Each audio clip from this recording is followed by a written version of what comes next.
And there's intimacy on the radio, and there's naturalness on the radio that can never be replicated on TV. The marvelous resurgence of radio as a political force in this country. News-related radio programming is evolving. There's a huge hole in our dialogue that can be filled by the synthesis of traditional radio and the freedom that comes from a live podcast. You're about to experience Cowboy State Politics live. Here we go.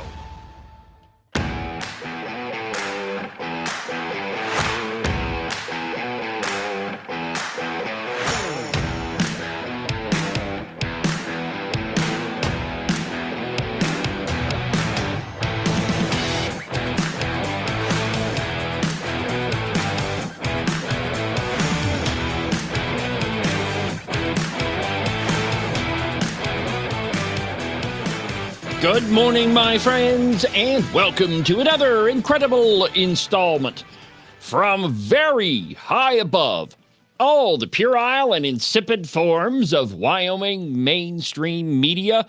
This is Cowboy State Politics. I, of course, am your illustrious host, David Iverson, firmly ensconced behind the silver Cowboy State Politics microphone and broadcasting to you from the base of the Bighorns at the Cowboy State Politics studio in Sheridan, Wyoming. Good morning, my friends, and welcome to the program. Happy Wednesday. I've got a great show planned for you today. There's a lot of pieces that are in the media that you don't normally see, a lot of subjects that they don't normally cover. For example, I've got a couple of pretty interesting sound bites from the Supreme Court.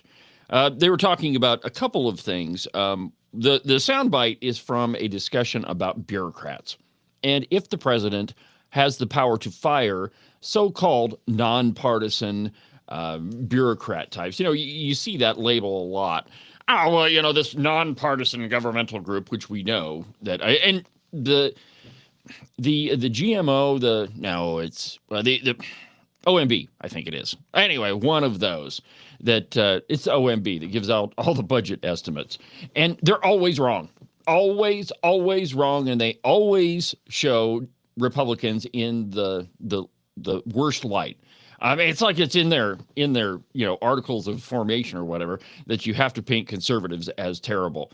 Well, so the president fired, it was the FTC commissioner, Slaughter was her last name. Yeah, she got slaughtered. Anyway, fired her, and of course she sued, and now the Supreme Court is deciding whether or not the president can fire these bureaucrats. Well, I mean, if they're in the executive branch and he happens to be at the top, well, then yeah, he could fire them. Also on today's program, I have an interview with Representative Harriet Hageman. It's a very interesting discussion. We talk a little bit about agriculture.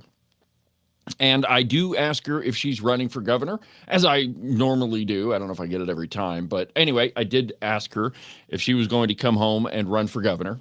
And so that's in there, too. And we'll do that. I don't know. I've got a piece from the Wyoming turkey vulture I want to talk about first. Or rather, what is not in the turkey vulture article is more appropriate. So we're going to talk about that. And I think probably at the bottom of the hour, we'll do the Harriet Hageman interview. So on with today's program. And we begin this morning with what is not in the Wyoming turkey vulture. You know, often what people don't mention tells you way more about them than what they explicitly do mention. You know, it's the whole lie of omission thing. Well, you know, what aren't you telling me? You know, if you've got something horrible to tell me and there's missing parts, there is a reason why you're not telling me that. So, and this piece is all about what happened in the Appropriations Committee with the Wyoming Business Council. And as I told you yesterday on the program, there hasn't been a Wyoming media article that really discussed what happened, most of what happened in the Appropriations Committee with Josh Durrell and the Wyoming Business Council. He was in front of the committee for about an hour and a half. Started at 10:30 and they ended pretty well close to noon. Well, for 40 minutes of that, he was peppered with questions on his beliefs about the free market.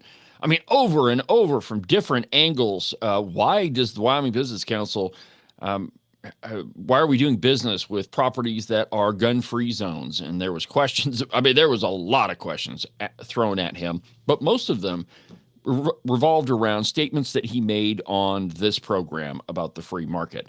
And there has not been really a peep about it. Now, the Cowboy did have a passing reference to it, but they didn't go into what Josh Durrell said about the free market or anything like that. It was just a passing reference to it. Well, now the Turkey Vulture, I think this piece came out yesterday, but it's entitled "Wyoming Lawmakers Square Off with Business Council Over Government's Role in Economic Development." Now, the fascinating part about this is you would think with a headline like that we would get some of that dialogue, but you would be wrong. Let me just read a couple of the opening paragraphs. Quote, "The markers of GDP, the markers of wages, the markers of the number of job opportunities, the outmigration of our youth," which, by the way, is up for some debate, "and the widening gap with between our population and our workforce all spell that our economy is not where we want it to be," Josh Durrell told lawmakers. The Appropriations Committee met in Cheyenne last week for the first round of budget hearings ahead of the 2026 legislative session. After one lawmaker expressed interest in eliminating the Business Council, I think that was probably Agent 29, Thursday's hearing put the agency square in the hot seat. Quote, "The Business Council today is a place where we understand the problem that we have is better than ever. We have better than ever," Durrell told lawmakers. "We understand the resources that we have or don't have better than ever. And we understand what we've built, a foundation that can be utilized." Okay, I don't know what any of that means. Neither does Josh Durrell. He is a master of emanating flowery sounding language that may sound good and avoiding what you actually ask him. The council is asking lawmakers for about $112 million. We went over that the other day. And so then through the rest of the piece, it goes back and forth about questions from conservative members. Now, here's one of them. And of course, the Wyoming Turkey Vulture has to throw in the Wyoming Freedom Caucus in there. Quote, "Ahead of last week's hearings, the Wyoming Freedom Caucus, a group of Republicans who control the House, pledged to cut the budget, citing the pre-pandemic spending levels." And of course, that's in quotation marks because the Turkey Vulture is not going to say that any of this stuff is fact. They do mention, however, that Josh Durrell wanted $1 billion from the committee. But, there is really no discussion of what Josh Durrell says about the free market. Here's one from John Baer, quote, "I understand that's your responsibility to try to compete with other states, make us competitive in that arena. But prior to that, that we're 250 years old next year. And prior to that, we went 150 years without government intervening in the private sector. And so the question was, don't you agree that we have a great history in this country?" Okay, kind of a lame question. But, I mean, it helped start the conversation. And what Durrell said is that I don't get to go back 100 years to when states didn't compete, Durrell said. Well, that never happened. States always competed all the way back to the founding. Before the Constitution was written, during the Articles of Confederation, states competed with each other, even down to the currency that they printed. Because, one good example is Tennessee would print currency, and the closer you got to the border with North Carolina, the less your money would be worth, because you're getting closer to North Carolina. And so North Carolina and Tennessee and Kentucky too, they all competed in business, in commerce, with their money supply also. Let's see here. But after that, there's no mention of Josh Durrell. And I put together a little montage for you. There's been so many great things that Josh Durrell has said that I thought I ought to put them together in one cute little package for you. So here is the montage of Josh Durrell. The free market as an ideal, unfortunately, it doesn't exist except maybe those ivory tower type institutions that we might call as in academia, and that's where it exists because it's a model. It's not about having a super small government. It's having an appropriately sized government that's important. And for the problem that we're looking to solve, we're not appropriately sized. We are indeed too small. Yeah, we have bigger The government. free market is actually not free, but you have to remember those markets are working. Okay, The market is working against us. So we have to use government intervention to actually reverse that. I know all of you. There will need to be government interventions if we wish Wyoming to compete in the U.S. economy. Yeah. And that's the perspective that we have. And we do have a few of those interventions, and as palatable or as needing Benadryl as they might be to some of us, they're necessary if we want to compete with the other states. So he said, well, one of those sound bites was from this program, but the rest of them, that was in appropriations. And the Wyoming turkey vulture can't mention any of them. Nope. And do you know why? Because the people that run the Wyoming turkey vulture, they agree with Josh Terrell that the free market is indeed broken and that the free market is working against us. Well, actually, the free market would work against Josh Terrell's ideas of what the economy should look like. It would work against this stupid idea of socialism. But when Josh Terrell says we have to intervene in the free market to make things fair, oh my God, how big of a contradiction, how big of a mischaracterization could he have made? We have to intervene to make things fair. That's not even remotely true. And they don't have to intervene, and we don't need government to allow states to compete. I mean, it is absolutely ridiculous. But the turkey vulture, the cow pie, the Wyoming media, you can't mention any of that with them, and they won't, because they agree with government intervention, because most of the Wyoming media, now I don't know about the turkey vulture, but the rest of them get a tremendous amount of money from government. And so why would they print something that might go against their best interests? Where the cow pie is concerned, they get a lot of money through advertising, all sorts of government agencies. Newspapers like the Sheridan Press, the Buffalo Bulletin, the rest of them, probably the Wyoming Tribune. Well, definitely the Wyoming Tribune Eagle, because they get all sorts of public notices.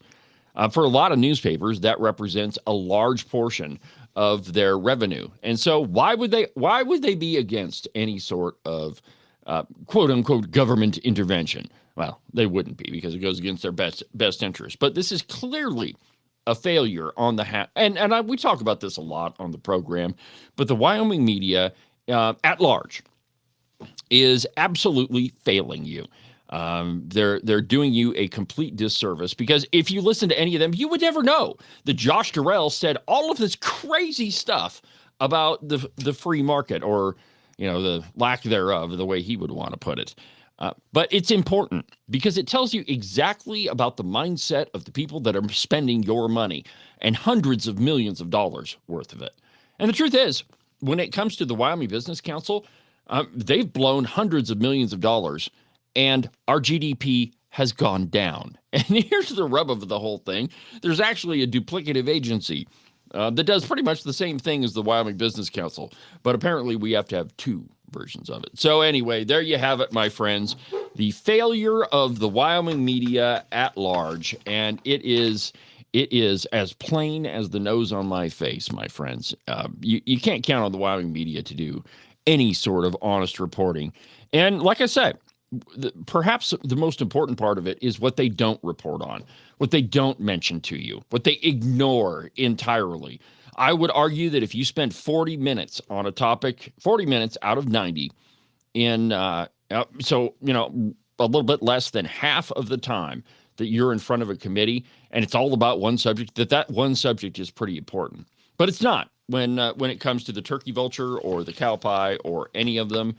Just another perfect example of what the media doesn't want to tell you, and they're not going to tell you, by the way. They're completely in the tank for government, and you shouldn't think of it in any other way. Now, at the heart of a lot of our immigration problems is this whole idea of birthright citizenship, which, by the way, is not necessarily mentioned in the Constitution.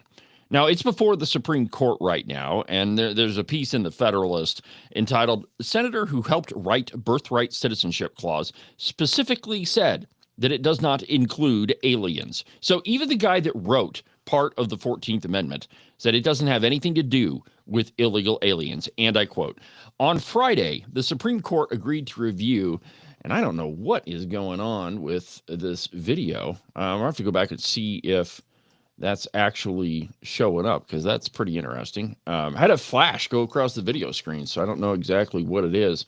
Maybe if I hit refresh, we'll see what happens. Actually, no. We'll do that during the break. Okay, anyway.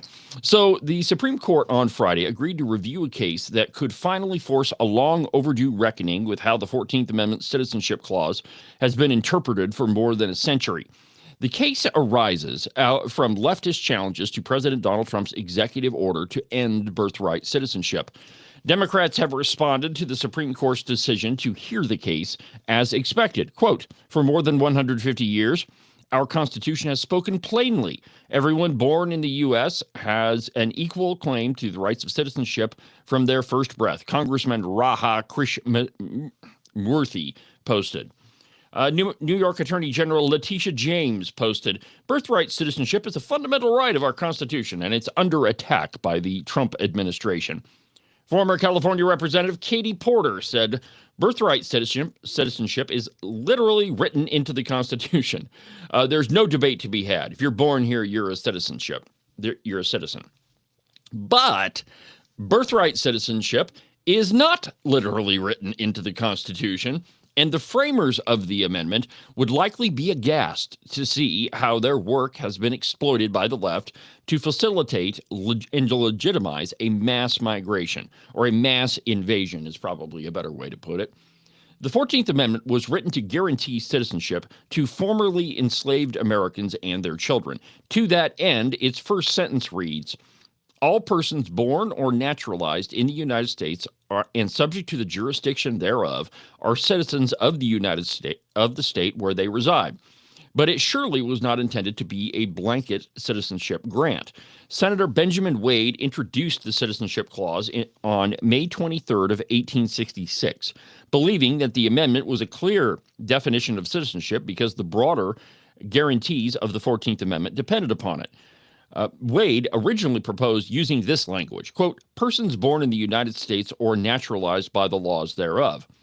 Such language would have lent slightly more credence to the left's claim that anyone born here is a citizen. But that's not what the amendment says. In fact, Senator Jacob Howard, upon receiving Wade's proposal, added, quote, subject to the jurisdiction clause. As Edward Erler points out in his book, The United States in Crisis, Citizenship, Immigration, and the Nation State, the addition meant, quote, at a minimum, that not all persons born in the U.S. were automatically citizens. During the debate on the clause, Howard said during opening remarks that, quote, I do not propose to say anything on that subject except that the question of citizenship has been so fully discussed in this body and not need any further elucidation, in my opinion. Quote, this amendment, which I have offered, is simply declaratory of what I regard as the law of the land already. That every person born within the limits of the United States and subject to their jurisdiction is by virtue of natural law a citizen of the United States, Howard continued. This will not, however, of course, include persons born in the United States who are foreigners, aliens, or who belong to the families of ambassadors or foreign ministers accredited to the government of the United States, but will include every other class of persons. So even the guy that wrote it did not intend for the 14th Amendment to cover illegal aliens. He just didn't, it's just not there. This is another example of where understanding and knowing history is super important. That if you understand the history behind a lot of this stuff, you would likely come up with a very different opinion of what it's supposed to be. And that's the case with the 14th Amendment. As Erler explains, Howard was referring to the Civil Rights Act of 1866 when he said the Citizenship Clause was simply declaratory to the law of the land already. Senator Lyman Trumbull, who co-authored the 13th Amendment and authored the Civil Rights Act of 1866, the act specified that all persons born in the U.S. and not subject to any other foreign power, including Indians not taxed and hereby declared to be citizens of the United States, end quote. It's pretty easy, my friends, and I don't see any way that you would get around it. As earlier anticipated, the left has argued that Howard meant to not only include families of ambassadors or foreign ministers when he used the wording, quote, who are foreigners, aliens, or who belong to the families of ambassadors, but if so, Erler argues, this would be an extraordinarily loose way of speaking. Ambassadors and foreign ministers are foreigners and aliens, and their designation as such would be superfluous. Erler argues that the commas following foreigners and aliens suggest a discrete listing of separate classes of persons excluded from the jurisdiction. So in other words, the guy that wrote it never intended it to be used this way. But that's very similar to the Supreme Court's view of the First Amendment when it comes to religion, that they created out of whole cloth this idea of a separation of church and state, and they took it from a letter that Thomas Jefferson wrote. So it's not in the Constitution. It's superfluous to it. It's in addition to it. And that's the case with this whole birthright citizenship thing that we're dealing with now in our country. Erler also argues that the framers of the 14th Amendment's Citizenship Clause would never have intended children of illegal aliens to become automatic citizens because of natural law. As Erler notes, quote, Howard said, everyone born in the U.S. and subject to its jurisdiction is by virtue of natural law, and natural law a citizen of the United States. The reference to natural law would have been understood at the time by members of the Senate as a clear allusion to the Declaration of Independence and the Social Compact. In a very, very important point here, he did not say social contract. The social contract was a theory that Jean-Jacques Rousseau, probably the first socialist, came up with. The social compact is what John Locke mentioned in his second treatise of government. The two are entirely different things. Words mean things, my friends. 2 + 2 is 4. Not 5 if you want it to be 5. And this is not to be discriminatory. This is to stand up for language. Words mean things. Words mean things. But the point, but such consent does not exist if someone enters the country illegally. Any individual who breaks into the country has, by definition, not been admitted to the social compact because they've come here illegally.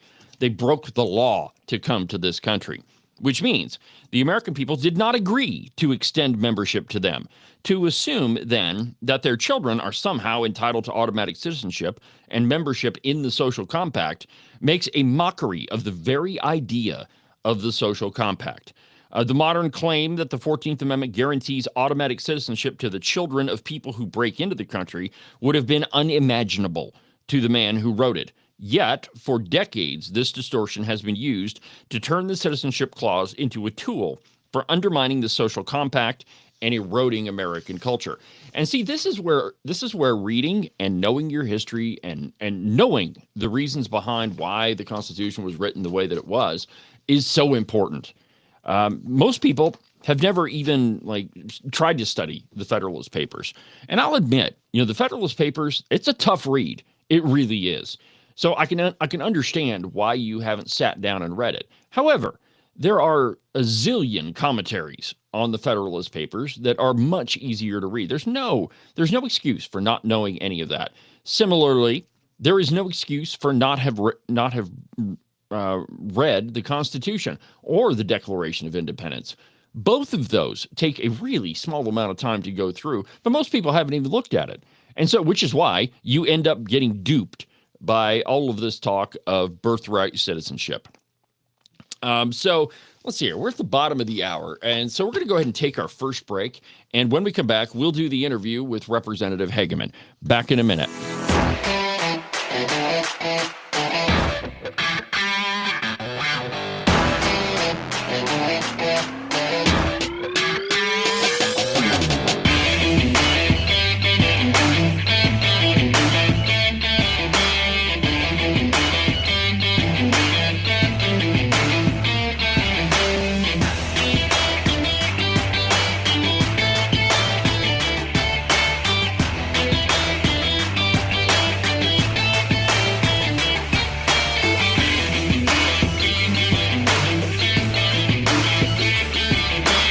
Yeah, I know.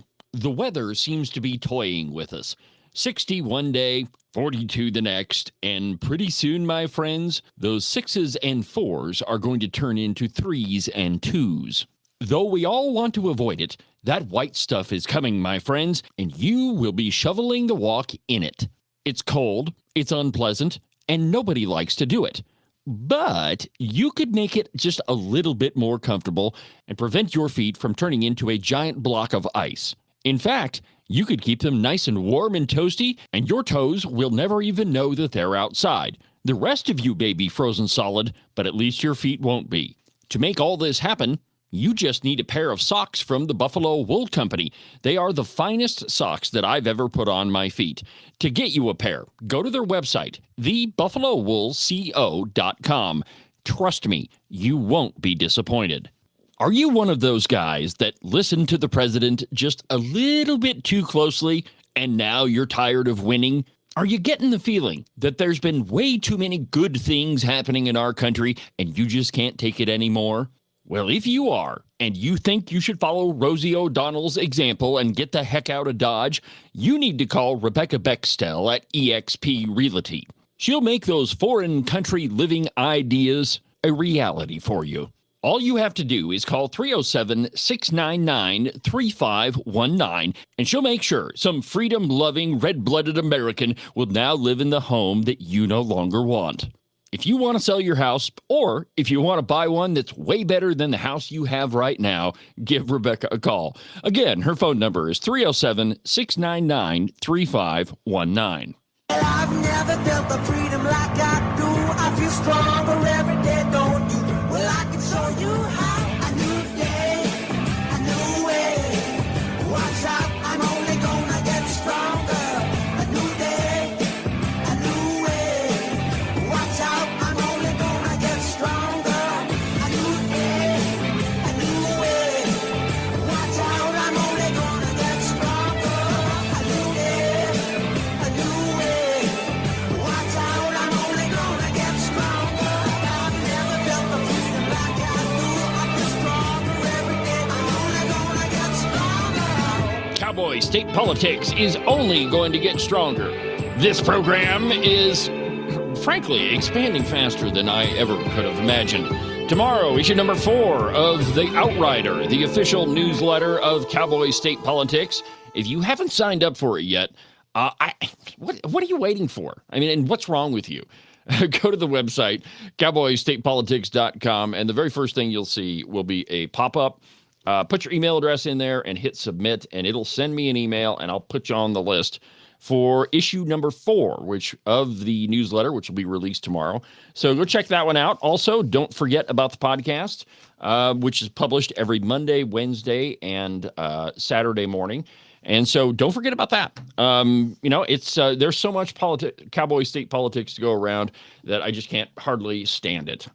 So yesterday I had the chance to sit down, or over the phone, I guess, and visit with Representative Hageman. And it's, we talk to her once a month, but, there's a lot that happens in Congress in a month. And so yesterday we talked about agriculture a little bit. And I did ask her if she's running for governor. That's at the very end of the interview. So if you want to hear her answer to that, you got to stick around to the end of the interview. So let's go ahead and listen to the interview I did with Representative Harriet Hageman. Here you go.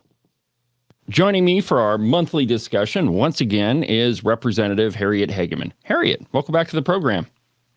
How are you, David? I'm doing well. The wind is kind of blowing outside the studio, and I'm pretty sure that it's going to snow. But other than that, I'm doing great. How are you? Well, I'm wonderful, and I look forward to having a white Christmas. It would be a welcome change compared to the last couple of them. So what's going on, Harriet? What are you up to now? So one of the things that I've been working on most recently is trying to work with the Department of Ag on addressing some of the barriers for our young people to be able to get into ag or to be able to stay in agriculture. And over time, we have adopted an awful lot of policies that may have seemed like that they were the appropriate thing at the time, but what they've done is they've just made it very, very difficult for young people to get into ag. And I know many of your listeners have heard my story before about my parents basically betting it all and buying a ranch up in the the Haystack Hills northwest of Fort Laramie, really having very little cash left over, but they put it all on the line and they were able to borrow the money to do what they did. And you could do that in 1962 and even in the 60s and 70s and maybe the 80s. But now there are so many barriers that young people can't even take that same kind of a risk. You've got bankers who obviously would say no, that's going to be part of it. But you've also got these policies coming out of Washington, D.C. that everybody thinks, oh, this is a great idea. What a good idea. Let's go ahead and do this. And then the unintended consequences become so extreme that then we have to try to come in and fix our last solution. And I'll just give you one example, CRP, the Conservation Reserve Program. That was something that was adopted 50 years ago. And the idea is that we don't want to be doing a bunch of sod busting out on these pastures and raising wheat and row crops in areas where it actually should remain pasture. So the USDA adopted the CRP plan, and basically they pay people not to produce on their own private land. Well, then what happens is that it used to be that when farmers and ranchers got older, they either conveyed the ranch or the operation to people within their own family, whether their own kids, which was very typical, or to even nieces or nephews, or if they didn't have that, to other people in the neighborhood. And that's how they then retired and other people had an opportunity to get started. But now people can make such doggone good money on CRP that people are actually buying up land specifically for the purposes of putting it into CRP, and then they don't really have to compete. So you've got my nephews out there who are constantly looking for places where they can lease more land or run more cattle or, buy 40 acres here or 400 acres there or whatever it might be. But you've got people who are sitting on these lands for generation after generation after generation because they can continue to generate revenue without raising one head of cattle, without raising any sheep, without having to do anything out there. They're just sitting on this. And so my area where I grew up, Goshen County, we have 50% of the CRP land in the state of Wyoming. And most of Goshen County, as you know, is privately owned. But so what that means is that there's just literally tens of thousands of acres. Where I grew up by Fort Laramie, we had school buses that went out through that whole area north and west of Fort Laramie and brought kids into school. I have racked my brain over the last month or so. There's not one family left out there. There are no kids left out there. All that land's in CRP. So it's not being produced. It's not producing what it can. It's not producing for food and fiber. And then you've got young farmers and ranchers who are sitting there who can't either lease or buy property because it's all tied up in these federal programs. So these are the kinds of things that I'm trying to bring to Brooke Rollins' attention and other policymakers' attention, is that we have adopted plans and programs and ideas over time that may have sounded good on paper, and maybe at the time they even provided some benefits. But we need to start rethinking these things to determine whether in the long term they're actually doing what we intended them to do, or then become barriers for our own young people to actually succeed. Well, and therein lies the problem. I mean, if you're a young couple, forget about buying a ranch. It's pretty darn difficult to even buy a house. And a house. Yeah, and a lot of those things are caused by the very policies that you mentioned. And then, of course, the question is, where are we getting our food from? We're not producing it here, so it has to come from somewhere, and they're probably not friendly to us. Well, there's that, and then the idea that it's hollowing out our rural communities. Like I said, when I went to school, I could name 10 or 12 people in my class alone that came from north of Fort Laramie, Wyoming. There's no families left out there anymore. We've completely hollowed out our rural communities. And now you've got the money class that owns that property because they can sit there and rake in the money from the CRP and those kinds of programs. So, it's across the board. You talk about housing. Well, again, it's federal policy that has created the challenge with housing. Our national forests were created to provide a continuous supply of timber and a continuous supply of water. Yet over the last 25 years, the environmentalists and radical judges have done everything in their power to try to ratchet down what we can produce on our national forests, despite the fact that that's what they were created for. So we import lumber. Instead of producing it domestically, we import lumber. That affects places like Encampment. Encampment used to be a fabulous logging town. Saratoga, same thing.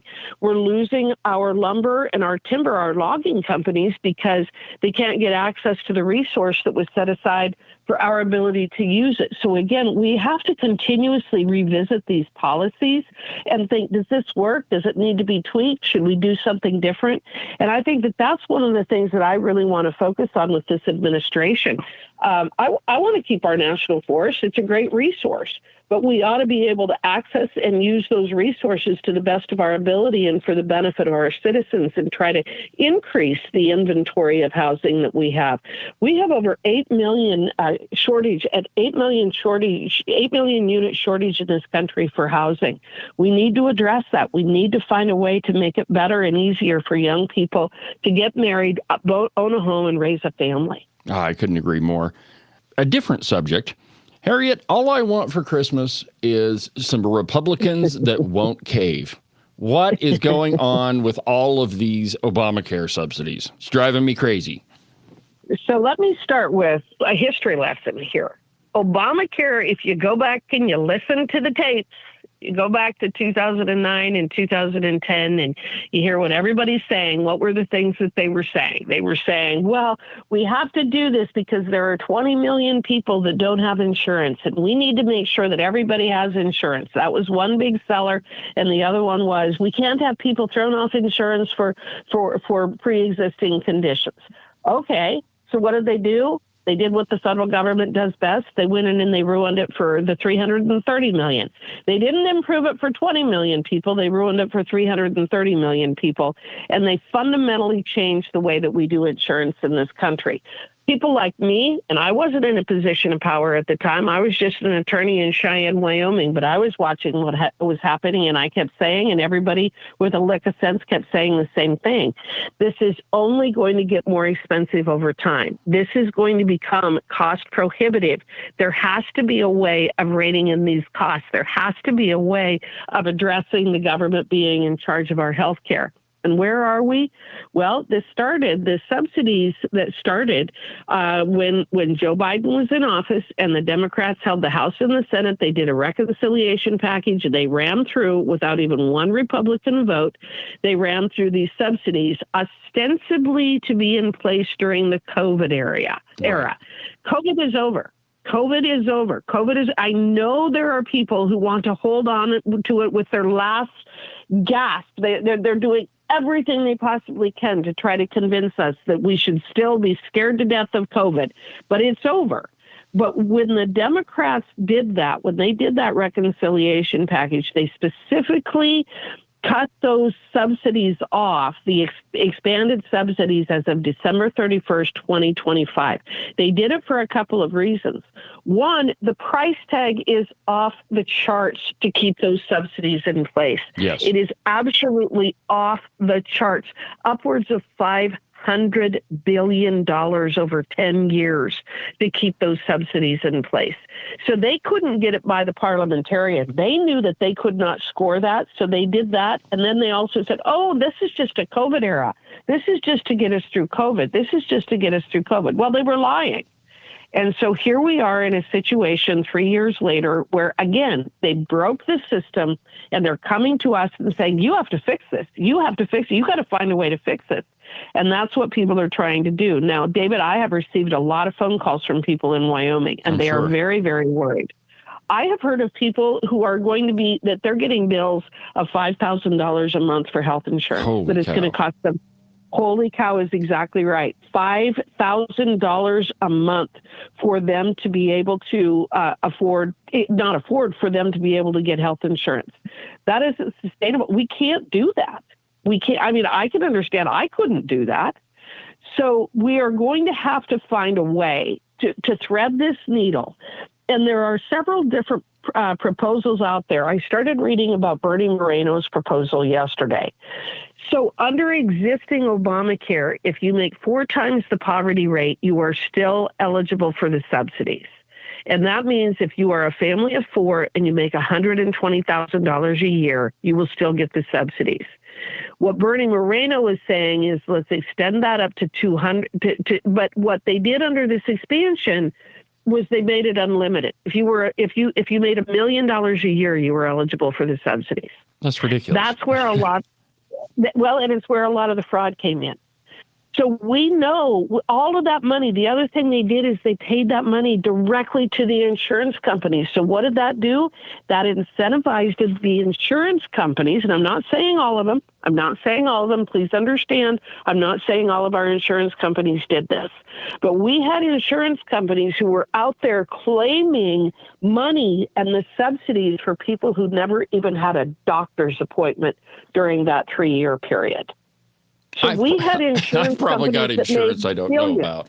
That's exactly right. Because again, they put something in place that wasn't going to work and they didn't have enough guardrails because this was a payoff for those insurance companies. So the insurance companies raked in billions of dollars without ever even providing any health care insurance for, services for the people that they were allegedly covering.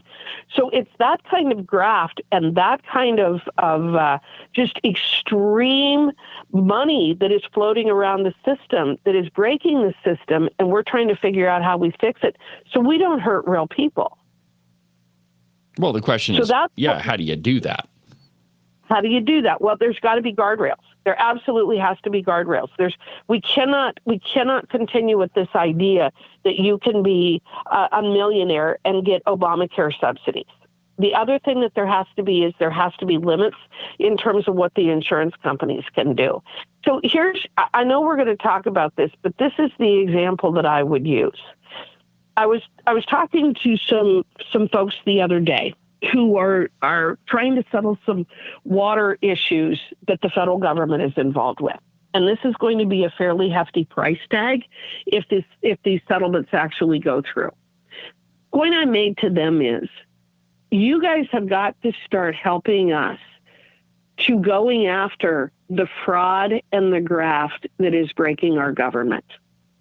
We have to start pointing out when we send $1 billion to a bunch of corruptocrats in Minnesota, that is $1 billion that is not available for other programs that we should actually be funding.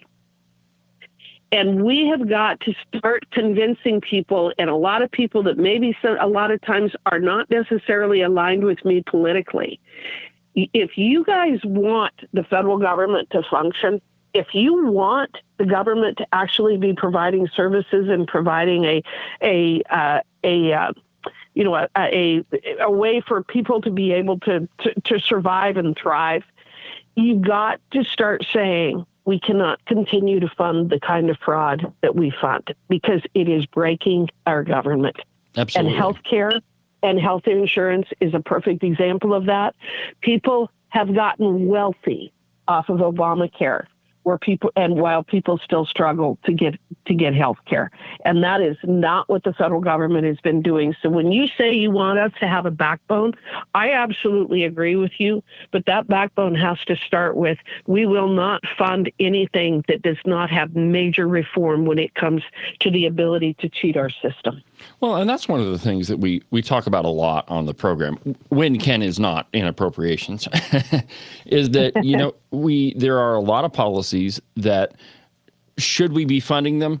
Well, certainly not to the extent that we are, but there are a group of people that are receiving those benefits that if they were to go away, they'd really get hurt. The $5,000 a month insurance bill you mentioned. And so, exactly, a lot of this stuff, while I disagree with it, the question is, how do you fix it and not completely ruin people financially?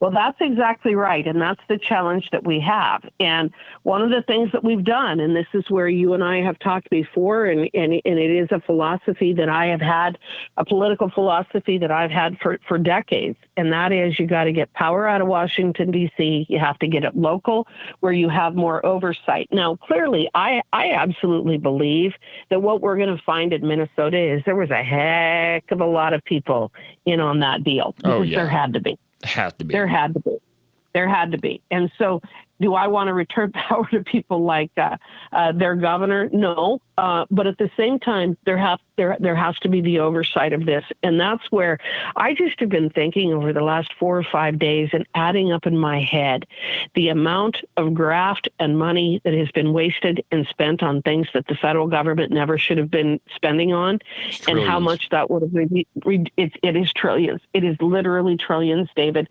They say that the Minnesota, I have read several articles that the Minnesota corruption is actually as much as $7 billion. Not $1 billion. Oh my God. $7 billion. But you want to know what else? That's chump change. Oh yeah. In California, it's as much as $100 billion of our money that has been being used for things that it never should have been used for. And as I said to these gentlemen and these women and gentlemen the other day when they were saying, can you help us? I said, you're going to have to come out and help us find ways to support the idea of fundamentally cleaning up these systems and stopping this graft, because otherwise we're going to break our country. I couldn't agree more. All right. Well, I've got 1 minute left. And since you mentioned bringing power home to the states, have you made any decisions about running for governor? I will be making an announcement in the near future. How about that, David? Fair enough. Well, Harriet, I appreciate you taking the time this morning. I got to run. If I don't talk to you before then, have a Merry Christmas. Merry Christmas, and we'll talk to you soon. All right. Thanks, Harriet. Well, there you have it. The interview with Representative Hageman, our monthly discussion. And I don't know about you, but I'm getting to the point where I just want to know who is running for governor. And, I understand Harriet's reticence to, saying yes or no, or, but, she did say she's going to be making an announcement soon. So I guess that's something.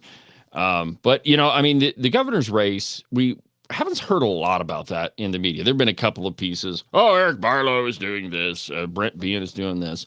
Well, the truth is, I think that it's way early. And certainly, if you're going to run for governor, you got to start early because it's a huge statewide campaign. And certainly you got to raise the cash because, running a statewide campaign is, it's a totally different critter than just running in a district. I talked a little bit about that on the program yesterday.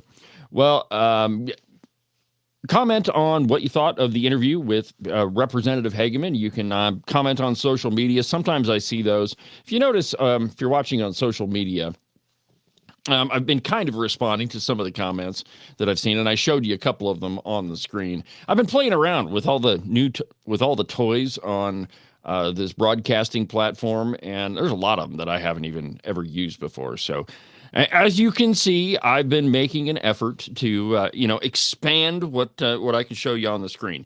So if you noticed during the interview, I showed you on the ticker that the Wyoming Business Council actually does pick winners and losers, and we know that.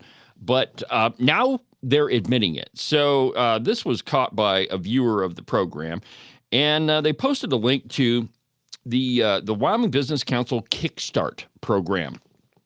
And right up at the top, and if you go to the website, I know you can't see it on my phone, but that's kind of what it looks like. It says, now accepting applications through December 31st. Good luck to the 25 Q4 applicants. So wait a minute. Why is the Wyoming Business Council sponsoring a contest? And why do they get to judge who is going to be the recipient of these things? We shouldn't be doing this anyway. But if we are, it seems like anybody that applies and that meets the qualifications ought to receive funding. And again, let me just reiterate, we shouldn't be doing this. It's government monkeying around in the free market. It's government intervention. It's big government. There's a whole bunch of reasons why we shouldn't be doing this. It drives up costs. It stifles competition. And it is blatant socialism, if you ask me. Well, just think about this logically. Let's say you've got two different businesses. One of them is sporting goods stores, for instance. Say one of them they're the ones that, they've got all the high-end products in the real flashy store, and they apply for one of these grants.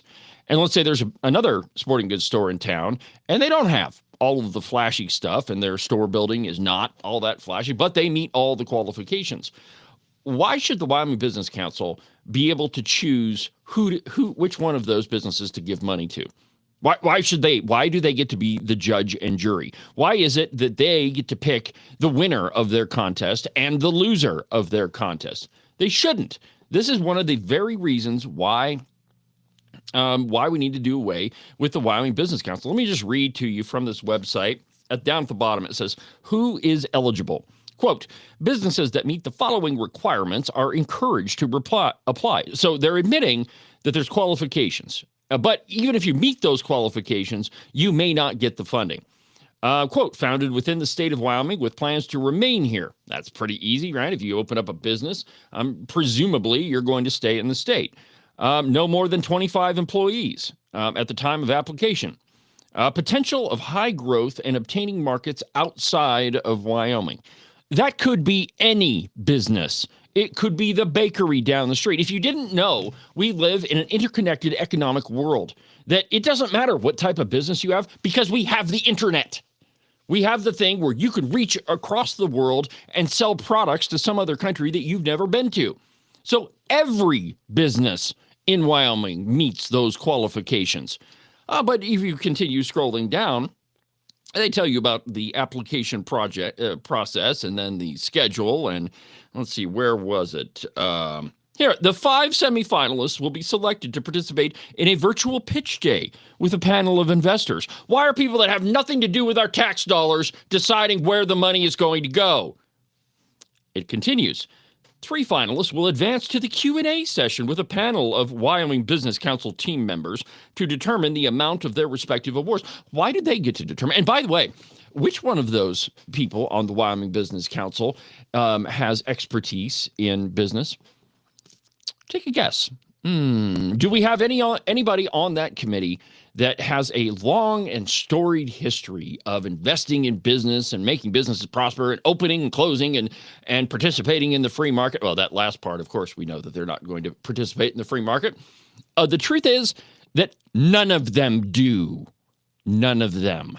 Their HR manager is a former bartender. I'm going to bring you this story on tomorrow's program. I'm still putting it together. Even Josh Durrell, the head of the Wyoming Business Council, has a degree in mechanical engineering. And he really doesn't have any track record of opening and closing businesses, but he's an engineer. So why is it that anybody on this board of the so-called Wyoming Business Council doesn't have any expertise in business? Why is that? Because it doesn't really have anything to do with business. Not one single thing. It is taking your tax dollars and divvying them up and giving them to the friends and pals of the Wyoming government officials. That's what it has to be. Because if you have a board that makes up a quasi-governmental agency like the Wyoming Business Council that chucks away hundreds of millions of dollars and doesn't increase the GDP of Wyoming, why is it that people who don't know anything about business get to choose where your tax dollars go? And why are we giving away tax dollars in the first place? Well, the truth is that this entire project, this entire thing, proves that it is nothing but graft. It is graft. It is a scheme. It is a scam.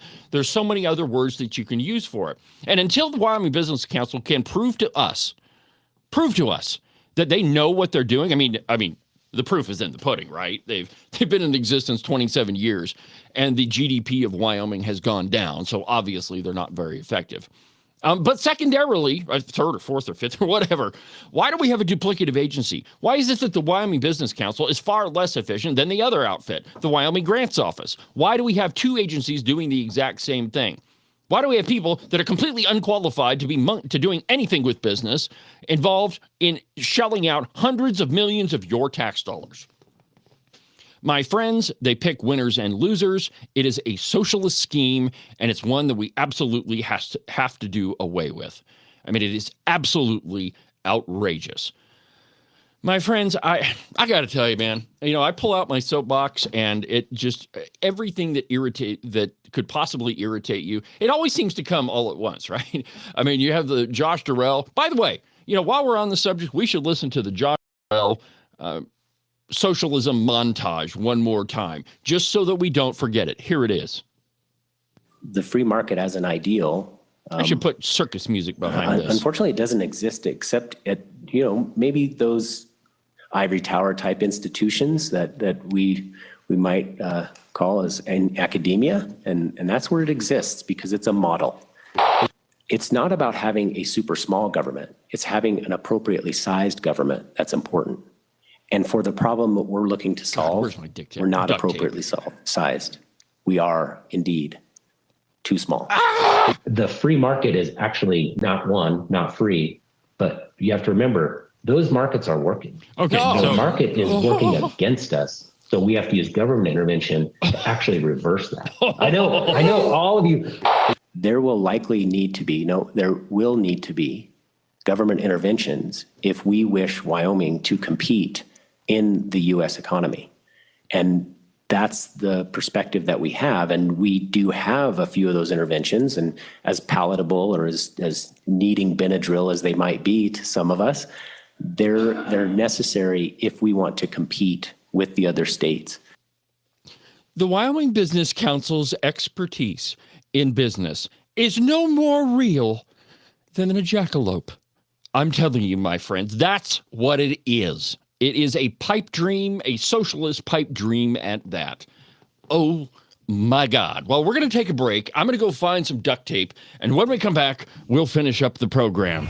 God, I can't believe these people. Just blowing our tax dollars, and they don't have any idea what they're doing. Back in a minute.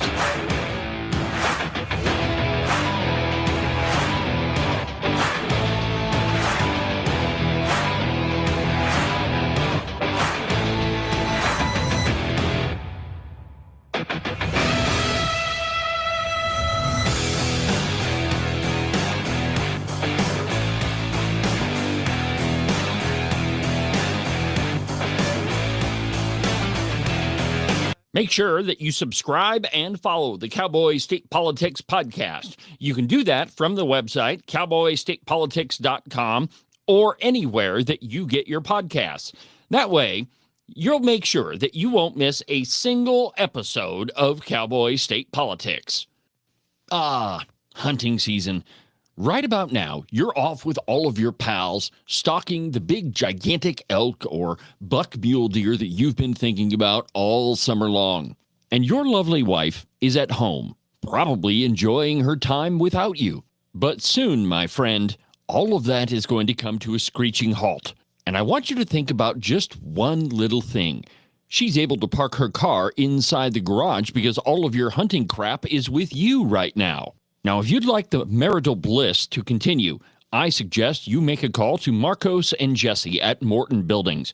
Their phone number is 307-674-2532. They can build you a garage or a barn or any other type of metal structure for you to store all of your toys in so that your wife can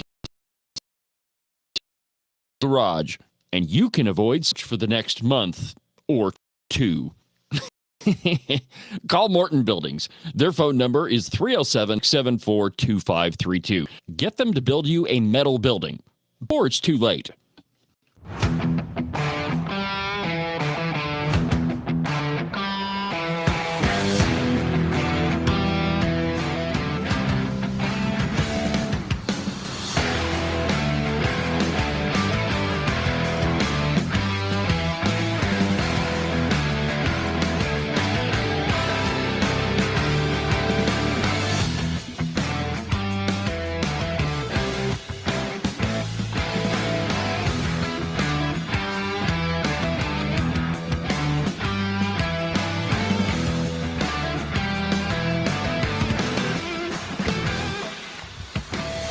News for me, my friends. I took all of the duct tape down to the other studio. After the program, I'll go retrieve it. I mean, if things keep going the way that they're going, I'm probably going to need it. Welcome back to the program, Cowboy State Politics Live on a Wednesday. And man, do we got a lot of stuff to talk about. I, of course, am David Iverson, documented to be almost always right 99% of the time. And I have been more than right when it comes to Josh Durrell and the Wyoming Business Council. I mean, it is absolutely infuriating that we are even allowing that guy to have anything to do with taxpayer dollars. And it's funny because the legislators that put this whole thing into motion, they'd be the first ones to say, look at the great job we've been doing. Look at this fantastic agency. We're setting up contests to give away taxpayer dollars. I mean, it is absolutely mind-blowing. Now, I mentioned at the top of the program that the Supreme Court has been going through a couple of cases, and one of those, I mean, it sounds kind of dry when you first hear about it, but I mean, it's extraordinarily important. We have a government that is largely run by unelected bureaucrats who are pretty much accountable to nobody. That none of them really are, have to worry about being fired for doing a bad job. In fact, and what that does is that engenders mediocrity. And, if you don't have to compete with your coworkers, if you don't have to impress the boss, if you don't have to continue to excel and learn new skills and become a more valuable employee, well, the only thing that does is it makes your work product to be absolutely mediocre. Any private business person can tell you that if you have two employees, one of whom and this, I love this one, that, well, I've shown up every day and I've been at this company for 20 years. Well, just because you're there doesn't mean that you're a more valuable employee. It means that you've just participated in mediocrity. You've done just enough not to get fired. And so that employee, he continues to do the same work he did when he got hired. Now you have another employee who continues to excel, who brings more value to the company, who learns more things, who's able to provide more of a service to their employer. Which one of those do you think deserves a raise? Which one of those do you think is a better employee? Well, it's obviously the second one. And, to some degree, how much you show up, how reliable you are, that's certainly valuable. But if that's not an issue, then you always go with the guy who's bringing more value to the organization. That he's excelling, he or she is excelling.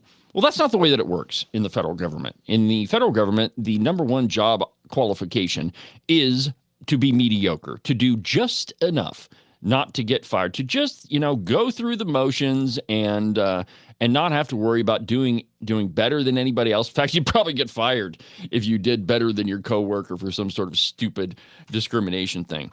Well, and the other thing, too, is the folks that are in the executive branch. This has been going through court since Trump took office, but they are largely unaccountable. Now, you would think that the guy that's the head of the executive branch, the boss, as it were, would be able to fire anybody under him. I mean, he's the CEO of the company. I imagine that in Donald Trump's company, that if he had a janitor that was not getting the job done, he'd walk down to the janitor's office in his hotel and say, "Hey, sorry, your services are no longer required.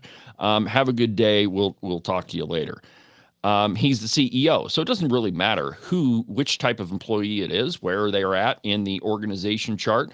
The CEO, they get to hire and fire. Well, the same should hold true for the president of the United States. You shouldn't have, and it just doesn't. It begs common sense that you have employees that are unaccountable, that they don't have to be held responsible for what they do, that they're just completely independent. That just blows my mind. Well, the Supreme Court is hearing this, and this is from the Federalist. Sonia Sotomayor says Trump will have absolute. No, this is not from the Federalist. This is from another organization. The next article I have is from the Federalist. Anyway, this one says, Sonia Sotomayor says Trump will have absolute power if the court overturns the case called Humphrey's Executor. That's a case from the 1930s that basically says, with some exclusions in there, that bureaucrats are largely unaccountable, which, again, absolutely bizarre. Anyway, Fred Lucas is the chief news correspondent and manager of the investigative reporting project at the Daily Signal. There it is. That's where this comes from.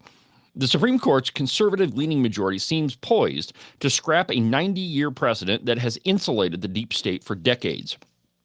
Justices are weighing whether an elected president can remove executive branch officials serving supposedly on independent commissions. And independent is in quotation marks because we know a lot of these deep state actors are not independent, that a lot of them, work at the behest of their Democratic, overlords or whatever, and whether blocking the president from doing so violates the constitutional principle of the separation of powers. The specific case regards President Donald Trump's ouster of the Federal Trade Commissioner Rebecca Slaughter. It's fascinating, the last names of these people. If the justices uphold Trump's firing of Slaughter, they might overturn the precedent set in Humphrey Executor versus the United States, which also dealt with the Federal Trade Commission. In the New Deal era Humphrey's Executor case, the Supreme Court ruled that Congress could enact laws limiting a president's power to fire independent agency executive officials. Even Chief Justice John Roberts, a George W. Bush appointee, who has occasionally joined the court's three liberals against his fellow conservatives, called Humphrey's executor a dried husk and said that the original ruling was addressing an agency that had very little to do with executive power. Solicitor General John Sauer argued, quote, "The modern expansion of the federal bureaucracy sharpens the court's duty to ensure that the executive branch is overseen by a president accountable to the people." Now, I've got a soundbite here of John Sauer making that argument. And it's amazing to me that the audio is this bad. Because it's the United States Supreme Court, and you would think that they would upgrade the audio in the chamber, but they really haven't. So here is this is John Sauer arguing the Humphrey decision. Humphrey's executor stands as an indefensible outlier from that line of authority. It's holding that federal agencies can exercise quasi-legislative and quasi-judicial powers that form no part of the executive power has not withstood the test of time. That holding was gutted and refurbished in Morrison, but this court correctly rejected the refurbished version as providing an amorphous test with no limiting principle. Respondent now proposes a third update to Humphreys, which this court has already rejected as making no logical or constitutional sense. Humphreys must be overruled. It has become a decaying husk with bold and particularly dangerous pretensions. It was grievously wrong when decided, and cases from Morrison to Trump have thoroughly eroded its foundations. The court has repudiated Humphrey's reasoning and confined it to its facts, but it continues to generate confusion in the lower courts, and it continues to tempt Congress to erect, at the heart of our government, a headless fourth branch, insulated from political accountability and democratic control. As Justice Thomas wrote in Selah Law, Humphreys poses a direct threat to our constitutional structure and, as a result, the liberty of the American people. And as Selah Law held, the modern expansion of the federal bureaucracy sharpens the court's duty to ensure that the executive branch is overseen by a president accountable to the people. And that's probably the biggest part there, is that you have a quasi fourth branch of government that is unaccountable to anybody. And, our government is supposed to operate with three co-equal branches of government, and each of those provide checks and balances on the other. The executive, the legislative, and the judicial branch are all separate, and they all have checks and balances. Everything runs smoothly, that no one branch of government gets too much power. And so it is the legislative branch that set up the courts, and so the legislative branch can make changes to the court. The court then can rule on legislative matters. They can also, they rule on everything. Similarly, the executive branch has its own responsibilities.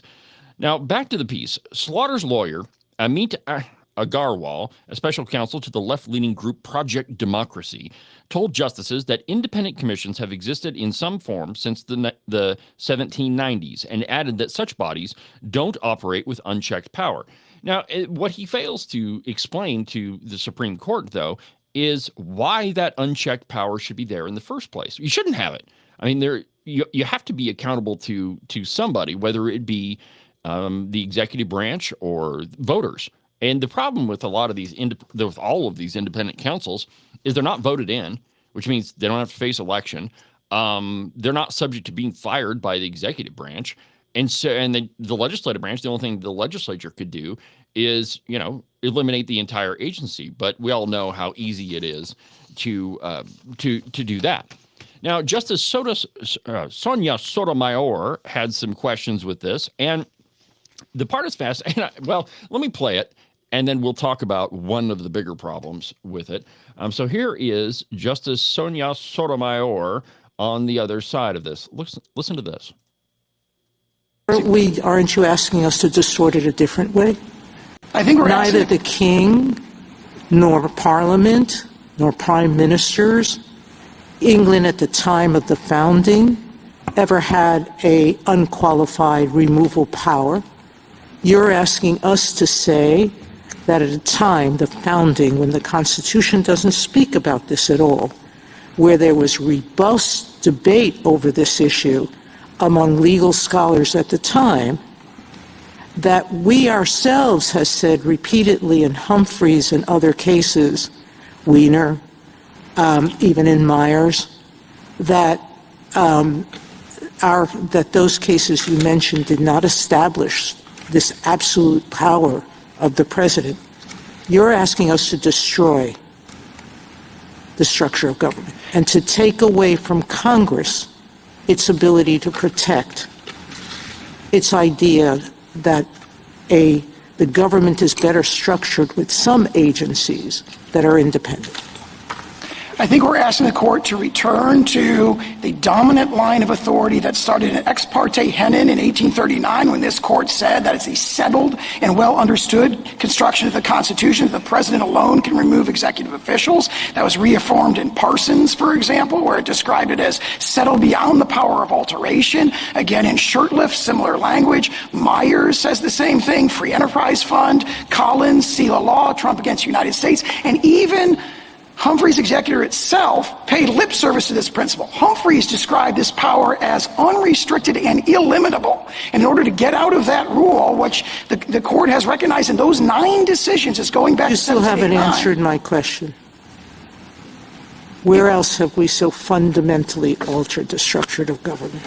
I think what the fundamental alteration of the structure of the government was ushered in by Humphreys, and then the Congress kind of took Humphreys and ran with it in the building of the monstrous administrative state and the proliferation of independent agencies that are insulated from democratic control. Okay, did you notice that she kept interrupting him? Now, I mean, she's a Supreme Court justice, so obviously, if she wants to do that, she can. But the interesting thing is, justices typically ask questions of the person that's arguing before them. Well, do you agree with this? Do you agree with that? I mean, but what was different about that in exchange is Sonia Sotomayor was arguing with the Solicitor General, the back and forth, making the arguments against why, what he was saying was wrong.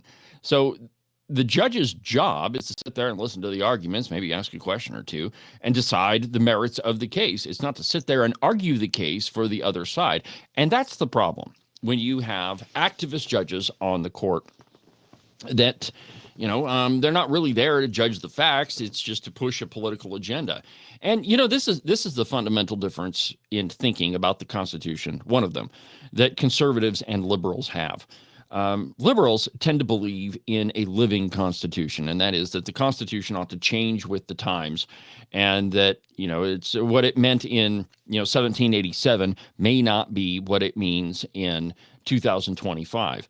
The conservative view of that is the Constitution means what it says, and it doesn't say what it doesn't say, is that you read the Constitution and you apply what it says to what's going on, and that's it. There's no interpreting it. There's no melding it around your own political beliefs. If you do that, you end up with crazy decisions like Roe v. Wade, where there's nothing written in the Constitution about abortion. It doesn't even talk about the women's rights versus men's rights. It talks about everybody's rights. And so the court in that decision created out of whole cloth a principle that stood for decades. And that's what you get with liberal judges. And you can tell Sotomayor, in arguing with the Solicitor General, that she really wasn't, arguing the merits of the case, but rather that it was, her own political ideology with that one. So, I mean, fascinating.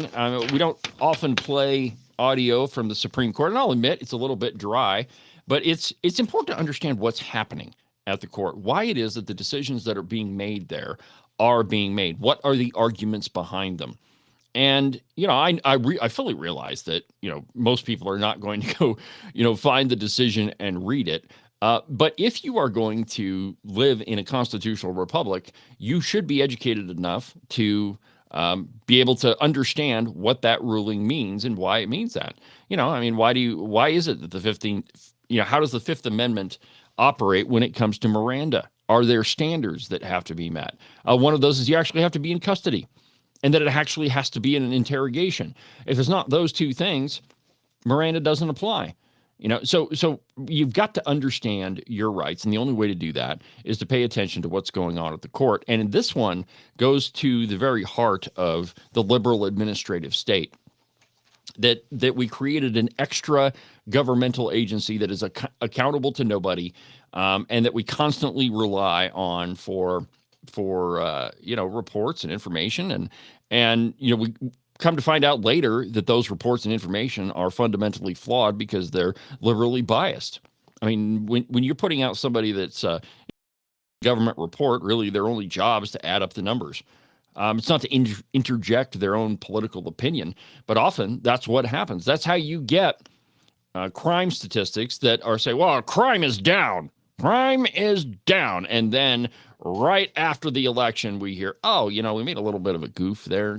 Actually, we carried the one instead of, we divided by 45 and took the square root of it, and that's how we came up with it. No, your job is to report numbers. Now, other things that are happening in the media, and I've become increasingly worried about this next story or the subject matter of this next story. When I started Cowboy State Politics in Wyoming, I was pretty much the only podcast, or the only person that published on a regular basis and kept it going. I mean, it was me. I was it.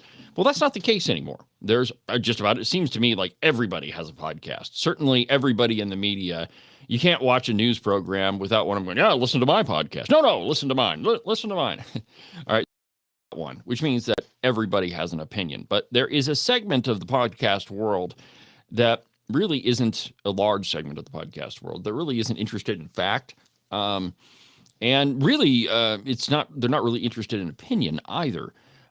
Certainly, this show is my opinion. And the reason that you watch it is to hear what I think about all of these topics. And it's I am honest that it is opinion, and I'm also very clear when it's actually journalism that we're doing, that these are the facts, here's the documents to support what I'm saying, all of that. But there is a whole segment of the podcast universe that is simply about making money. These are the influencers that you hear about, and they tend to grab a hold of any event and stretch it to the nth degree and come up with all sorts of crazy theories. Well, there's a piece by Andy Ngo. Andy Ngo was the reporter that he investigated Antifa. He's the guy that got the crap kicked out of him in the street, and there was a lot of efforts to suppress, what his reporting was. Well, he's continued to continue with his journalism. He's got a piece out that's called "Conspiracy Theories Might Sabotage Justice for Charlie Kirk." And there are a number of podcasts that have offered all sorts of different conspiracy theories. For the record, I think that case is pretty clear cut. Wacko kid got on the roof, shot Charlie Kirk, and that's pretty much the end of it. But there are so many people that claim that, there was different countries involved and the jets flying over and the flight logs, and this is pretty clear cut.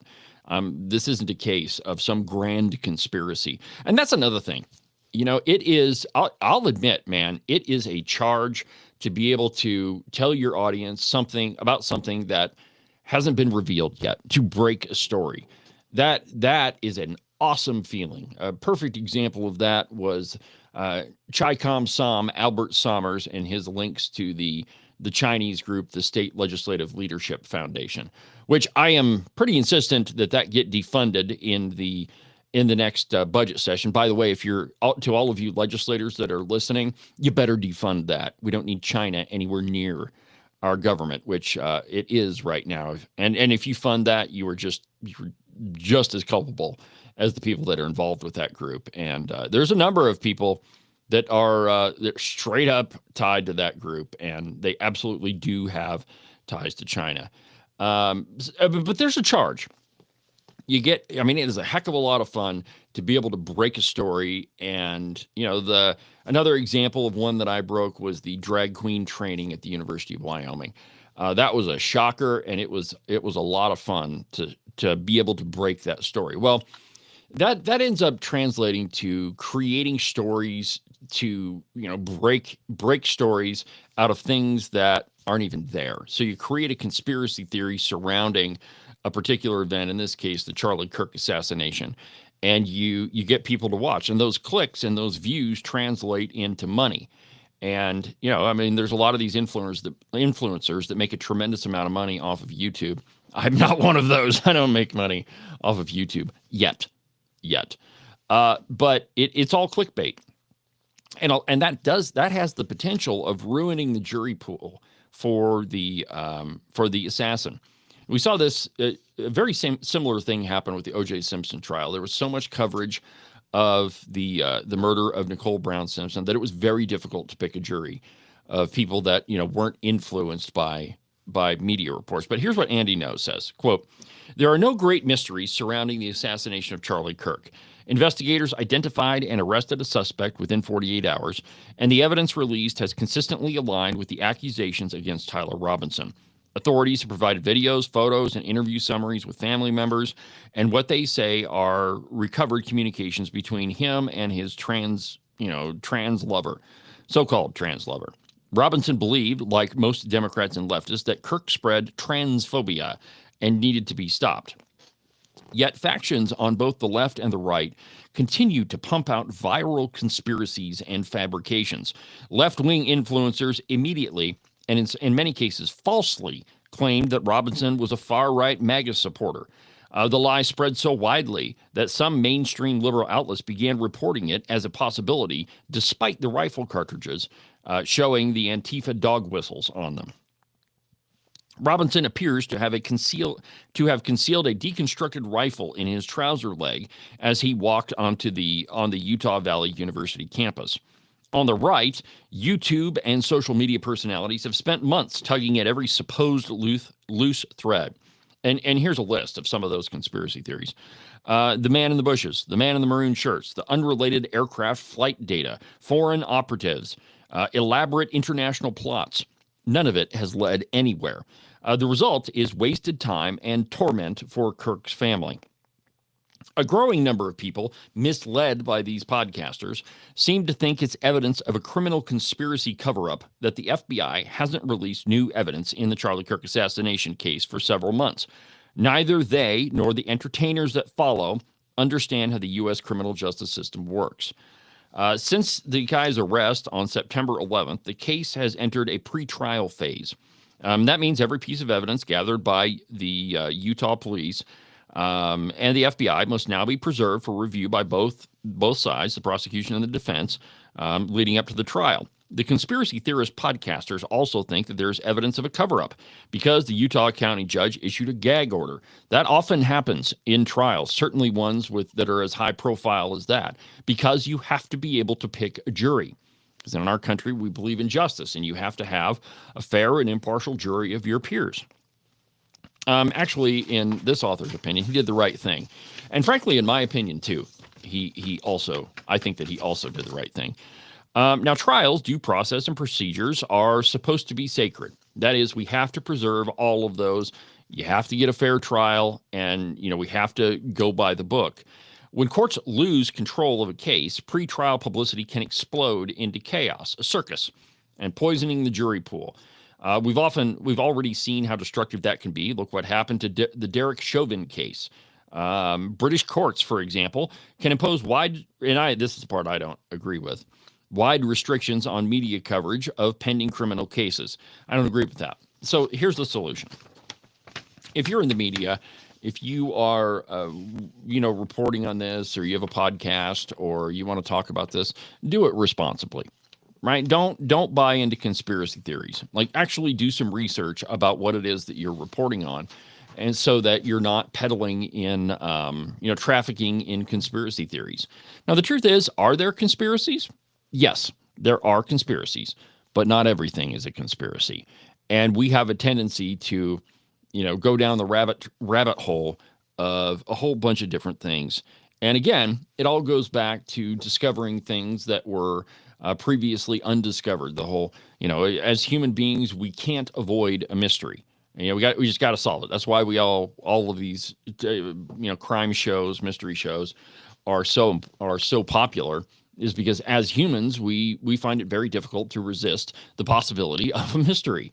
But now, if you're not one of these podcasters and you're the person that listens to all this, think critically.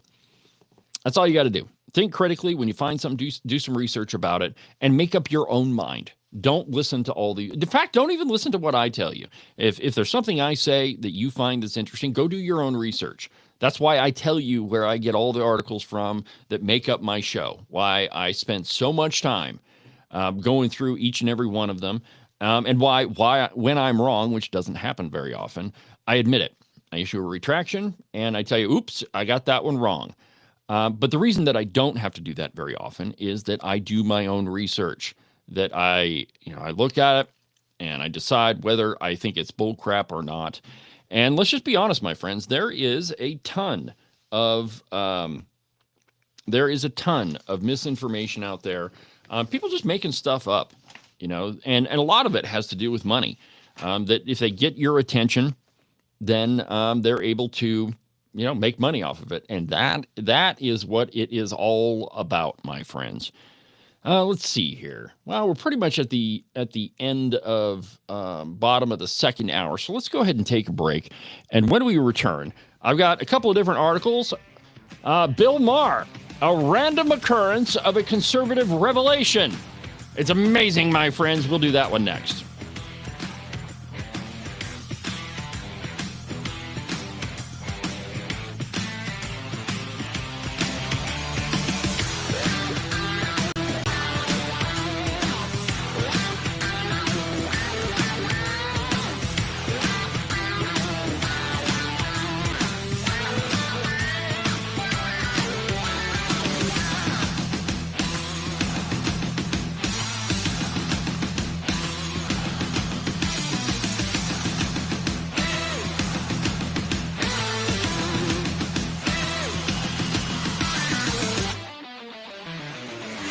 Are you tired of all the meaningless political drivel floating around right now? Endless commentary that really doesn't have anything backing it up?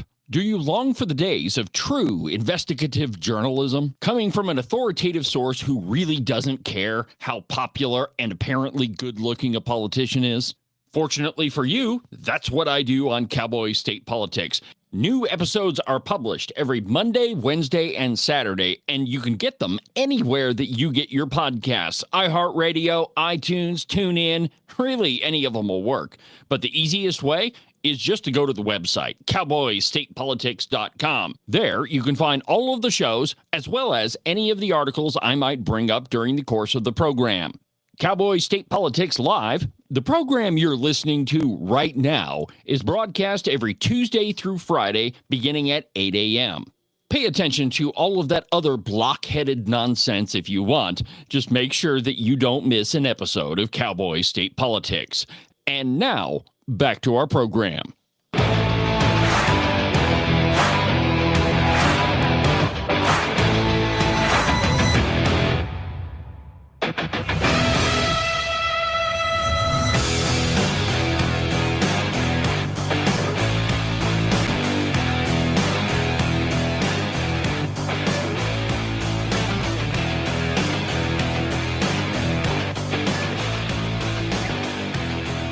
Welcome back to the program, Cowboy State Politics Live. I'm David Iverson, doing what I was born to do with talent given to me by God himself. Welcome back to the program, my friends. It's Wednesday on Cowboy State Politics Live. We've had a rockin' program so far.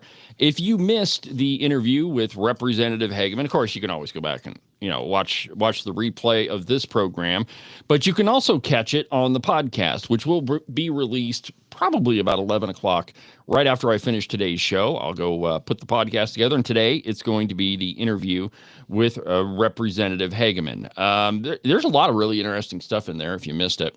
You know what? You want to talk about the government wasting our money? Oh boy. There's some big stuff in there. The funny thing about conservatism is that infectious is the wrong word.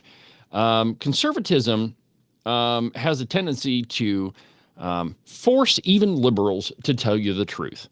Because really it's looking at the world as it is, not really injecting something that's not necessarily true.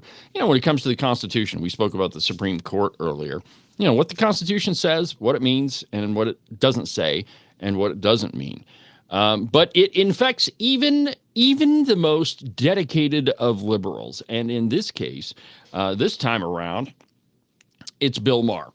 And it's so he was talking with, let's see here, with Anna Kasparian during his Club Random podcast. Now, he finally realized that his tax dollars are being stolen for absolutely nothing of substance. Now, I mean, even Ray Charles could see that this is exactly what happened. We've been talking for several episodes in a row about how the Wyoming Business Council is screwing you out of your money. First, they steal it from you, and then they give it away to somebody that doesn't have any business expertise and who has a degree in mechanical engineering and whose HR person is a former bartender. I mean, I'm not making this stuff up. Tomorrow on the podcast, I will show it to you. I'll show you what their expertise actually is. But the point here is that he finally realized that taxes are theft. It is legalized larceny, as Calvin Coolidge called it. So, in a random occurrence of spontaneous conservative revelation, HBO late night host Bill Maher has finally figured out that his tax dollars are being stolen. Here he is saying it. Explain to me the American economy, because I never can quite get it. Why they take so much of my money. Right. Yes. It's not like yes. Talk about those taxes whenever I hear like rich people don't pay tax. What? I can't remember the last year when I didn't give more than half. And I'm not even about it if it went. Listen, there is now more than half. That's a lot. More than half. There should be a moratorium on the discussion, and yet still poor people. Whether we increase taxes or whatever. And look, I actually think that there are some examples of corporations in particular who get they get taxed. Amazon should not be getting a tax refund. Right. That's ridiculous. That's the thing, is that we're like in the rich people that aren't really that rich who get hit hard. No, you're and when you make hundreds of billions, then you pay nothing. It's insane. It's insane. Partly because you have an army of lawyers, and partly because it's in stocks and things, and the tax code is not, Reagan tried to make it simple. It's not simple, and they game the system. That's true. But just don't tell me we don't pay a lot of tax. How can you? And I've seen the stats. The government Where's the money going? Confiscate a lot of they money. Sound like conservatives, I'd be man. okay with it, but yes, where is it going? Why is there still homeless, and why is there still not railroads built in California? Why? And it's just like stupidity and bureaucrats and just everybody with their beak at the trough. Yep. And just all this, and a lot of it does come from the left. Yes, it does. But he's exactly right. And it amazes me how it takes liberals so long to figure this out. Even they have to pay taxes. But my friends, nobody is entitled to the fruits of your labor. You work hard for a living, so do I. And, nobody is entitled to take that from me. And of course, you have to have some taxes, right? I like driving on nice, smooth roads, and I'm not a construction guy, nor can I afford to pave the road in front of the Cowboy State Politics studio. So, we got to pay some taxes. I do like having police. Yep. We got to prosecute criminals. And if, God forbid, if one of our houses catches on fire, it would be nice to have a group that would come and put the fire out. Not that anything is going to be left after it's after it's torched. But the truth is, my friends, that even liberals figure it out every once in a while. But the problem is they're unable to step out of their own ideology to recognize the truth.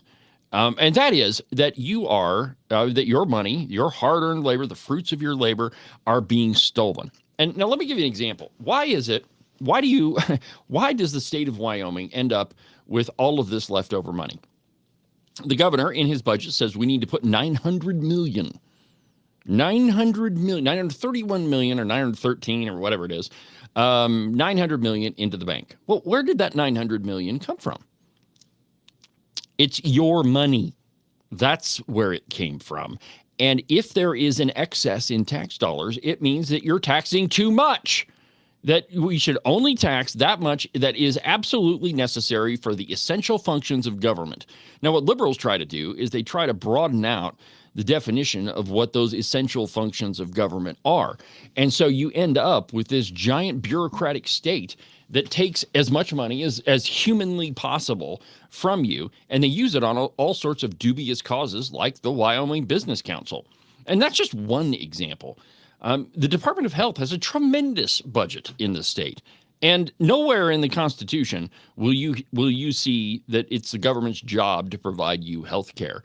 But there are so many, and you know what? There's a comment on Facebook by a former representative, Scott Clem, and he's responding to a comment made by John Bear. Now, John Bear, he and I got to go back and read the article, but just the little blurb that I saw is Bear rightly said that charity is not the place of the government, that actually government can't participate in charity because they don't have their own money. That the proper place for charity is the church. And, Scott Clem goes, oh, what is the church? How do all these churches know that government is trading off their responsibilities?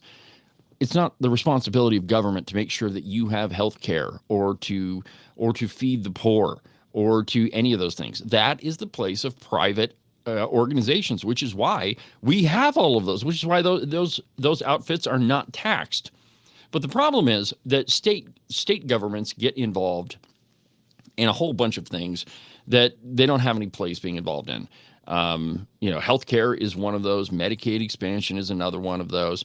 Now, a lot of those are mandated by the federal government, which, by the way, they don't have any business being involved in that either. But states have to follow what the federal government, in most cases, tells them. But what ends up happening is you have to tax your way. The government tries to tax its way to prosperity. And here's the difference. So the only way the government gets money is through tax dollars. The only way that you get money is through working hard. And so you often hear this phrase, well, we can't tax our way to prosperity. Well, that's exactly what we're doing. When you have $900 million left over, that is precisely what government is doing. But government is not... government cannot be prosperous. Prosperous means that you are working and you are generating revenue, that you are making money. The only way that government gets money is by stealing it from other people. And, even in New York, and there's a piece from the New York Times this morning, and I always love this because it harkens back to a great segment that Rush Limbaugh used to talk about every once in a while. But this piece in the Times is entitled, "Rich New Yorkers Threaten to Leave. Then They Find Out How Hard That Is." And I quote, wealthy New Yorkers thinking of fleeing the city now that Zoran Mamdani has become elected mayor should know that state tax auditors will have a list of probing questions. Where'd you spend your holidays? Where'd you stay returning from an overseas trip? Where are your dog's ashes? Where is your burial plot? To avoid New York's high state and city taxes, which can climb to nearly 15%, the highest combined rate in the nation, it is not enough to simply file a change of address or spend more than 183 days of the year in another state, a common misconception. You literally have to move, and a lot more. Even then, a high earner filing a tax return from a new address could attract the auditor's attention, and just one misstep can cause an audit defense to fall apart or become a lot more challenging. Like when a wealthy man moved to Florida, but returned to New York to go fly fishing. Eager for a discount on his fishing license, which currently costs $50 for non-residents and $25 for residents, he checked the box indicating that he was a New York resident. Oopsie daisy. Liz Cheney did that same thing during her first campaign for the Senate against Mike Enzi and ended up having to drop out of the race for that. The auditor has just one question. Were you lying then, or are you lying now? Now, Rush Limbaugh talked about this on his program numerous times, but here is just one of those. Paying taxes in New York, even though he hasn't lived there for a long time. Exit taxes were imposed on immigrants, and they have a long history, including their use in both Nazi Germany and the Soviet Union, and naturally they would in places like that. Exit taxes were imposed under the theory that since citizens were educated by their government and were either provided benefits or allowed to profit from jobs and business held while living under the government's protection, they were obligated to pay back some of that money on their way out of the state. This sounds like Elizabeth Warren. You didn't build that. Your business is only successful because the state government made it possible. The state government protected you. The state government had regulations for you. The state government built roads and bridges for you. And you just can't up and move. And if you do, we're going to continue to collect taxes from you as though you still live here. Folks, I hadn't considered this, but now that I've seen it, I think we can all safely assume this is going to happen. Look, I get audited every year by the state of New York, and I left in 1997. The state of New York essentially already is charging exit taxes, not on this premise.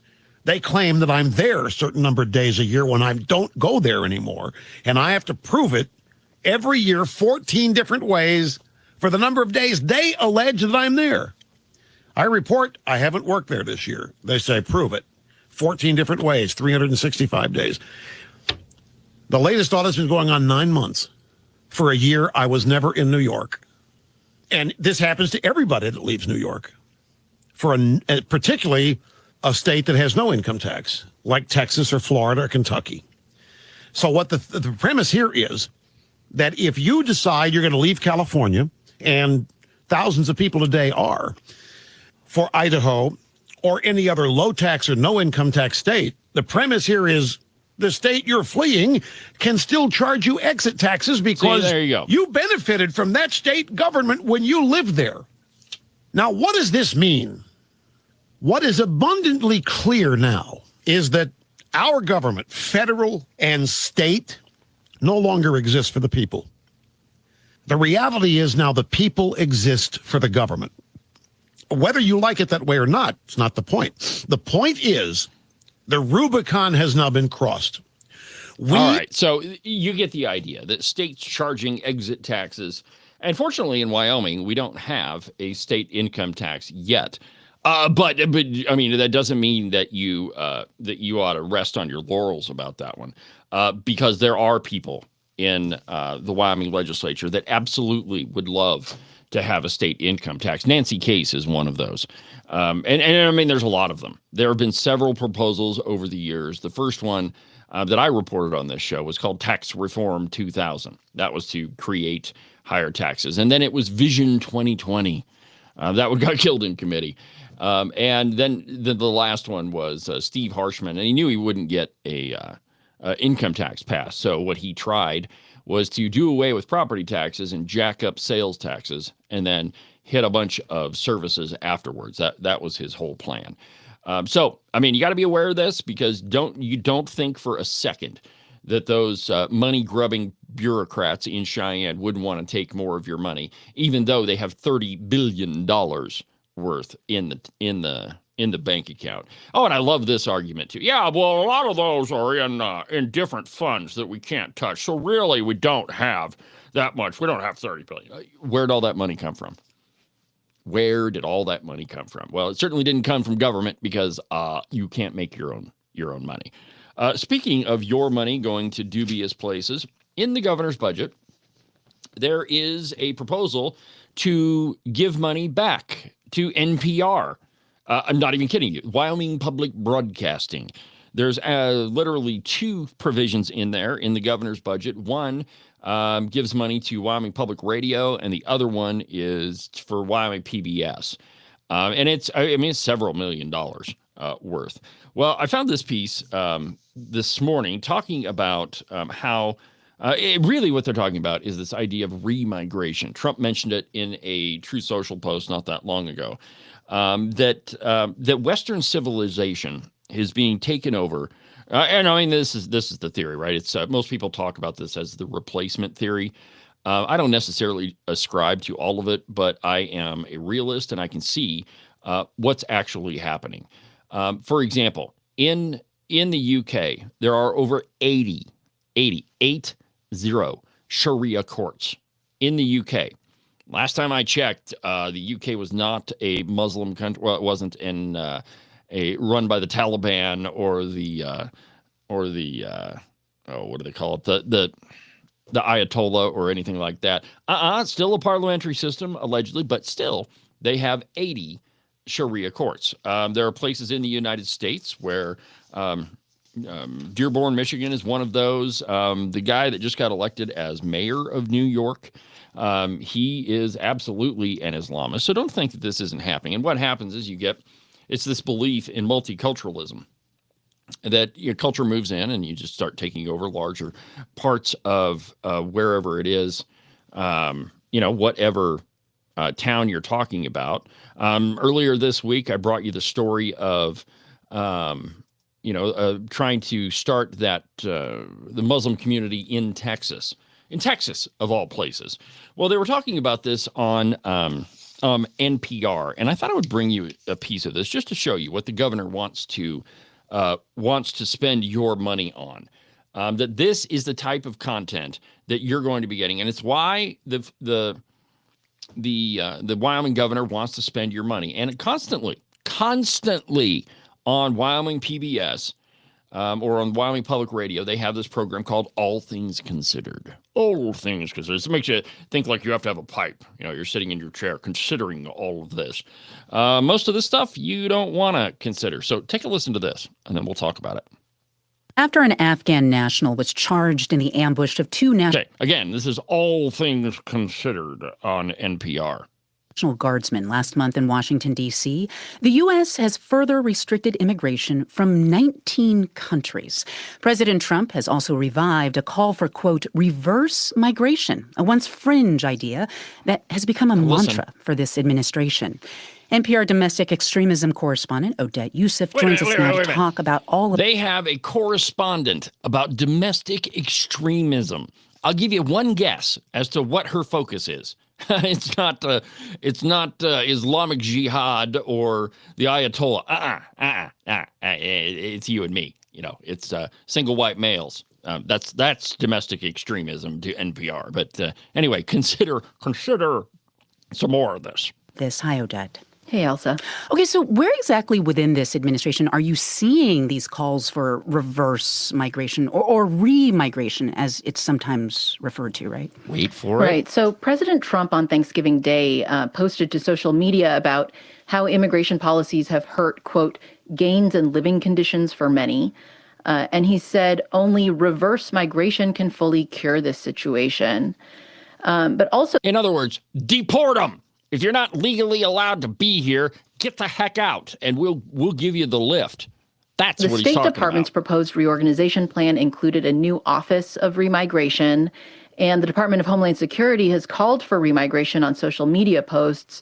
One of them, for example, Elsa, with simply the word remigrate. Okay, so what does remigrate exactly mean? Well, here's how Heidi Byrick explained it to me. She's with the Global Project Against Hate and Extremism. Basically, what it means is ethnically cleansing or forcibly deporting. Whoa! Did you hear that? Ethnically cleansing a population. You know what that means? Genocide. Ethnic cleansing is the euphemism for the word genocide. So on NPR, a program that was aired on Wyoming Public Broadcasting, Wyoming PBS, the outfit that Governor Gordon wants to fund with your tax dollars, just said that deporting people, which is what Trump is really talking about, is ethnic cleansing. That it is genocide. That is what that word means. Go look it up in the dictionary. Oh my God! And this is a program that the governor thinks is worthy of your tax dollars. Let's listen to some more. from traditionally white countries, everybody who's not white. Everybody that's not white. Idea. Yeah. Yeah. The idea is often there. And so, in other words, all of this deportation stuff really doesn't have anything to do with you being legal or not. It's just that you're not white. That's the whole reason why Trump is doing all this. Deport all people who are not white. That's the claim. And again, that's what the governor wants to spend your cash on. Not even kidding. And attributed to a French novelist who became known as the originator of the Great Replacement conspiracy theory, which is this baseless claim that white Christian Europeans are being systematically replaced by immigrants in an attempt to dilute European or Western cultures. And remigration was the solution. Okay, all right. So she says it's a conspiracy theory. And again, now, I'm not one that traffics in conspiracy theories very often. I mean, again, it's true, there are some conspiracies, but not everything is a conspiracy. But look at the facts. Look at some communities like Dearborn, Michigan. Do you think that Dearborn, Michigan started out as a majority Muslim community? Do you think it was founded that way?